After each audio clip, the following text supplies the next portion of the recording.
Hey everybody, welcome to Always Bored, Never Boring, and another episode of my HeroQuest Restoration series. It's a nice, quick and easy one today. I'm going to paint the zombies that come in the set. I have actually done a video on painting zombies on my channel in the past, so I'm retreading a bit of old ground here, but I felt it was worth doing another video for the completeness of this particular series. So I have started with a base coat of Corax White, and now I'm going to apply Rakarth Flesh to the trousers. For this particular colour scheme, I am going for a dingy, dirty, quite plain set of colours. You could go for much brighter things if you want to. There's nothing stopping you doing a red jacket on them or blue trousers or anything like that that you really want to do, but I'm going for muted colours here. I'm going for a dark, dingy palette. And I'm going to be painting both zombies in the same way. So that Rakarth Flesh is going all over the trousers, and then I'm going to pick out the belt with Dawnstone. And with this stuff, what I'm doing is I'm being careful not to get it over the flesh areas, because for the flesh, we're going to be applying washes directly over the Corax White base coat, so we don't want any paint getting on the flesh. If we do, of course, we can touch it up with Corax White again. For the jackets, I'm using Xandri Dust, and I'm thinning these paints slightly and applying 2 coats to get good coverage. And at the moment, we're just blocking it all in. When you're painting round the hair of the zombie, it doesn't matter if you get paint over the hair because we will cover that again. But as before, just trying not to get it over the flesh areas. It's easy enough to tidy up, but it's extra steps in the process, so if you can avoid doing it, it makes things a little bit quicker. And then I'm going to use Lead Belcher to pick out the belt buckle. The belt buckle is very small, and once all the washes and things are applied, most of the metallic shine of the belt buckle will get lost in the mix, but it's one of those things that you'll notice if it's not there, even though it's not very evident, even though it doesn't show up that much in the paint scheme. So it's worth doing, even though it won't show up that much in the end. Now we're going to deal with the hair. I'm using Ulthuan Grey, and when you apply the Ulthuan Grey, you probably won't notice much difference to the Corax White of the flesh. They're very, very similar, at least in my eyes anyway. And of course, anything that's been covered with Xandri Dust on the hair, you can go back over that with the Ulthuan Grey. Additionally, there is some stitching on the back of the jacket, and we're going to pick that out in Ulthuan Grey as well.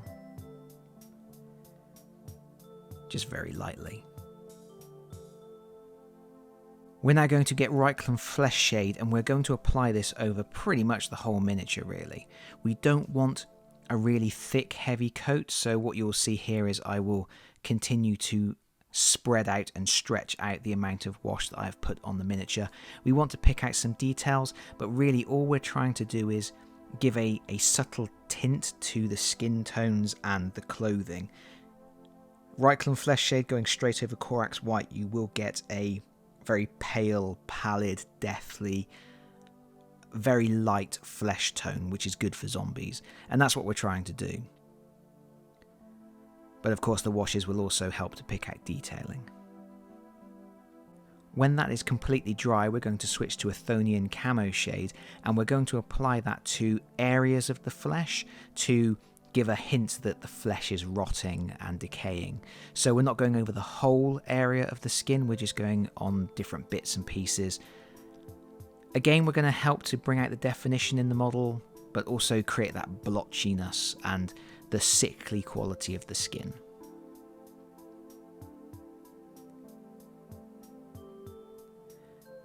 Next, I'm going to use Seraphim Sepia, and we're doing pretty much what we did with the skin with the Chthonian Camo Shade, but this time we're doing it on the clothing. And I'm focusing mainly on the ends of the clothing, like the ends of the trousers, which would be dirtier than the tops of the trousers. And you're just trying to get a sense that the clothing is old and dirty and mottled, falling apart, covered in dirt and years of grime. I'm then switching to Gorthor Brown, and I'm going to paint the handle of the hatchet. Try to avoid going over the flesh. If you do go over the flesh at any point, you can just overpaint the a spill with Corax White and then apply some washes over it again, and it will blend in naturally with the blotchiness of the skin you've painted. And then we're going to paint the blade of the hatchet with Leadbelcher, just giving that a nice even coat over the whole thing. This is a very easy model to paint, it shouldn't take too long at all. Good old Agrax Earthshade is next, and that is going to be applied to the blade of the hatchet, because if you put Agrax Earthshade over Leadbelcher, it gives a kind of rusty effect to the blade, which is what we want to go for. I'm also going to apply it all over the handle of the hatchet.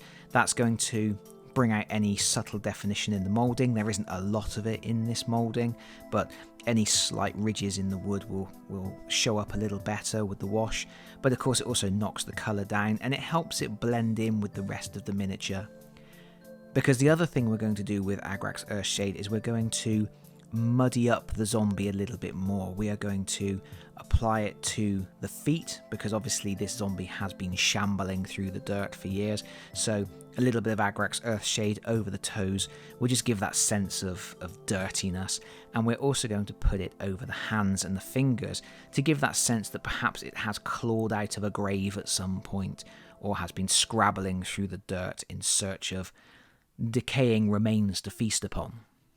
And with these washes applied, we're pretty much done. Of course, you can do other things with this. You can put blood spatters on the hatchet or on the fingers of the zombie. I have done that before. In fact, in my previous zombie painting guide, I did show how to put blood spatters all over the hands and fingers. So if you want to check out that video to see how to do that effect, you can do so. But I'm trying to keep these HeroQuest ones pretty much blood-free.